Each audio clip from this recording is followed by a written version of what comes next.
seja qual for o horário que você estiver vendo essa aula, tenha um excelente dia. Essa é a turma do 5º ano. Hoje nós estamos com a disciplina de História.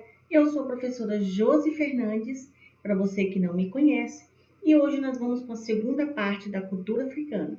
Hoje nós vamos falar sobre heranças africanas, literatura africana e sobre o processo de imigração, tá certo? Então vem comigo porque o conteúdo é muito gostoso de se estudar. Vamos lá? Nós vamos começar lá na página 103, falando das heranças africanas. Então, essas heranças, que é muito forte no povo brasileiro, né, dentro da cultura brasileira, em especial no Nordeste, por exemplo, né, que é onde começou o processo de colonização. Bom, nós temos essa herança dentro da culinária, dentro da música, dentro de ritmos musicais, dentro da nossa língua e também no comércio. Na culinária, nós temos determinados alimentos, né, que se espalharam pelo Brasil inteiro. Em algumas regiões, por exemplo, o cuscuz. Em algumas regiões, como no Rio de Janeiro, esse cuscuz foi adaptado, né, que fala o cuscuz carioca. Então, o carioca ele acabou dando um toque, né, a esse prato, mas a origem dele é uma origem africana, né, que é o ato da massa de milho. No Nordeste, a gente até mistura o cuscuz com outras coisas, como ovo, com a carne seca, por exemplo, mas é aquele cuscuz só na massa de milho, né?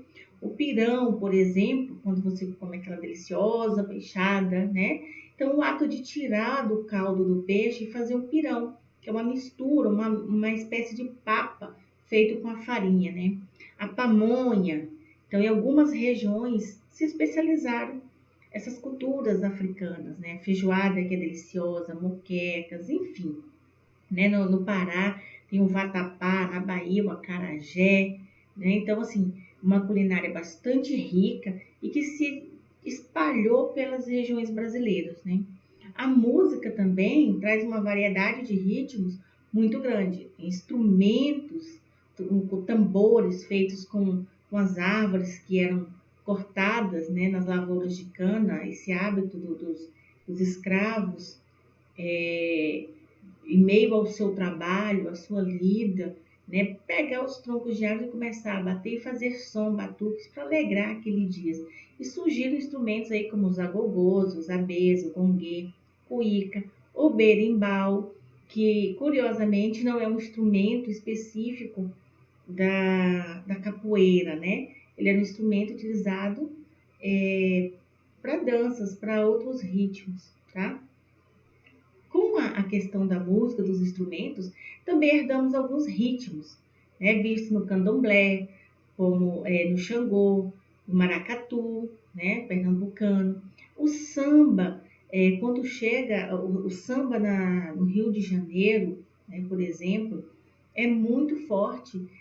Os instrumentos, né, os tambores, não sei em especial o nome assim desses instrumentos, mas você vê a cuíca, né, ritmos assim bastante característicos do samba, né? A própria capoeira em si traz um ritmo bem bastante assim característico, né, dessa dança. Bom, a música, né, africana, ela tem todo um ritual. Ela é sempre acompanhada da dança, né? E ela sempre expressa sentimentos. Essa dança, ela sempre acontece para se referir a algumas situações, sentimentos de alegria, de tristeza, de perda, de comemoração, né? Da vida, nascimento de alguma criança.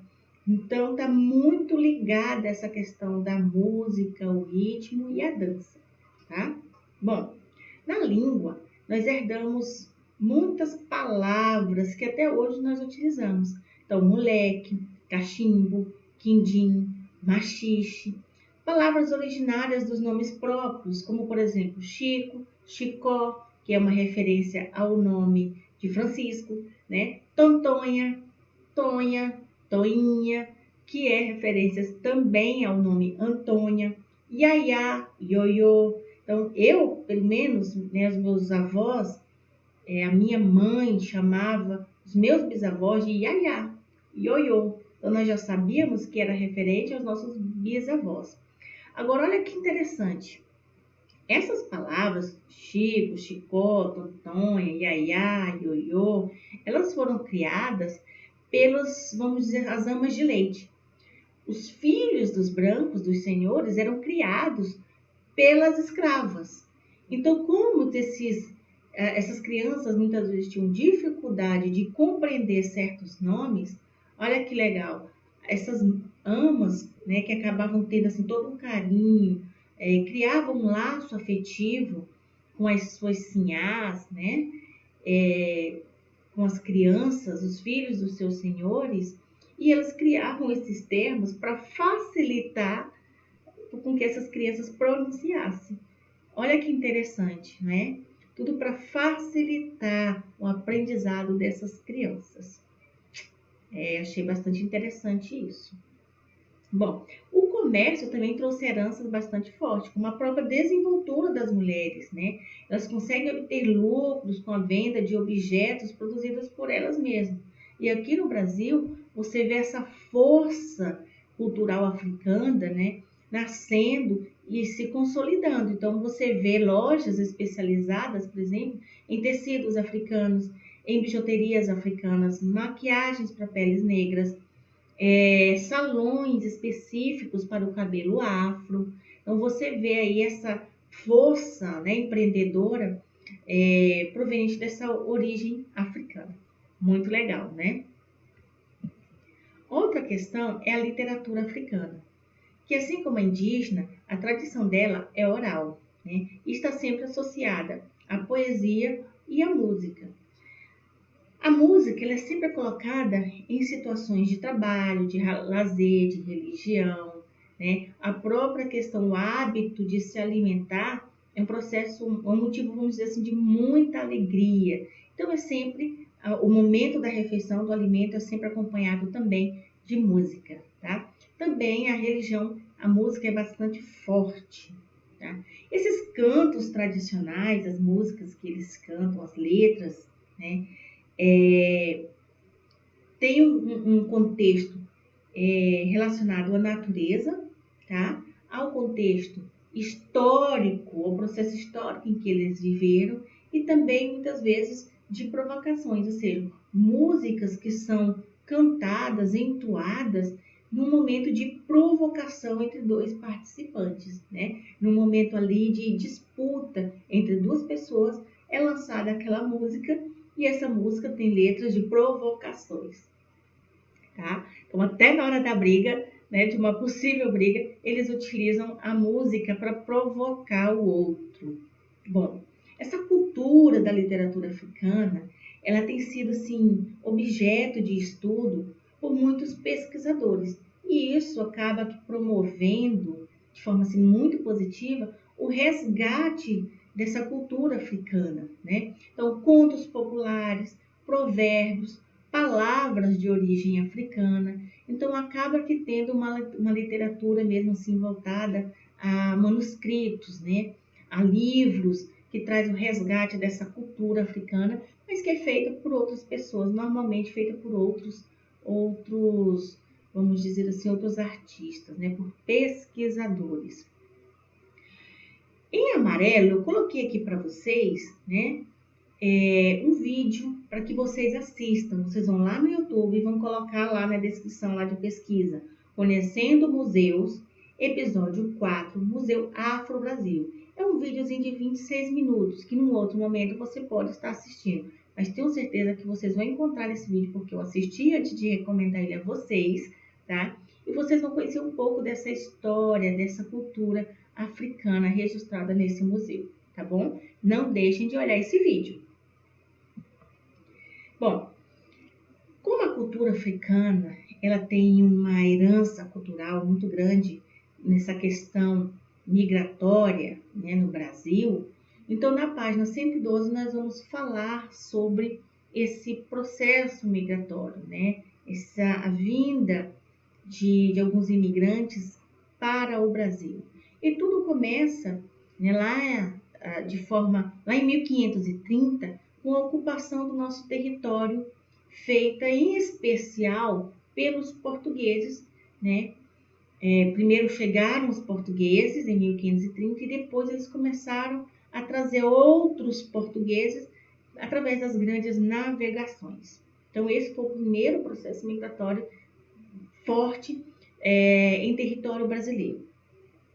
Com a implantação das capitanias hereditárias, né, ou seja, a divisão das terras para os seus senhores, senhores que vieram no primeiro processo migratório, os portugueses, e que eles estavam num processo de expansão, de conquista, de firmação desse território brasileiro, que ia do norte ao sul. Então, nesse processo de implantação das capitanias hereditárias, aconteceu a mesma coisa, né? Milhares de imigrantes africanos e europeus vieram para o Brasil, né?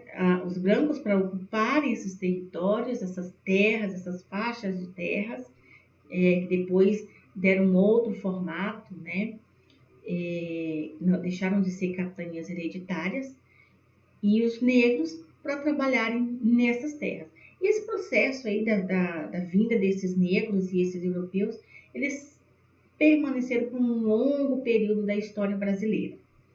E mesmo com Portugal proibindo, né, no período colonial, a vinda desses imigrantes, essa proibição não impediu que outros imigrantes viessem para o território brasileiro, como os franceses, os holandeses, os ingleses e os espanhóis que aportaram no litoral brasileiro, tá? Bom, esse período migratório, ele é caracterizado por 3 períodos da escravidão, dividido entre o auge, o declínio e a extinção da escravidão. Vamos analisar os 3, tá? Então, olha só, esse processo migratório, no auge da escravidão, ele acontece em 1850 com a chegada dos portugueses. Nesse período, né, logo depois que os portugueses vieram trazendo os negros, proibiu-se o tráfico. Não confundam a proibição do tráfico negreiro com a abolição, tá? Então, proibiu-se a vinda de negros como escravos da África para o Brasil, tá? E nesse período, milhares de africanos chegaram, né, para trabalhar como escravos, além de muitos europeus para viver em terras brasileiras. Passado esse período, tá, em que não se permitia mais trazer os negros para o Brasil para trabalhar como escravos, houve o declínio da escravidão, né? Começavam-se a discutir a liberdade desses escravos, dos negros.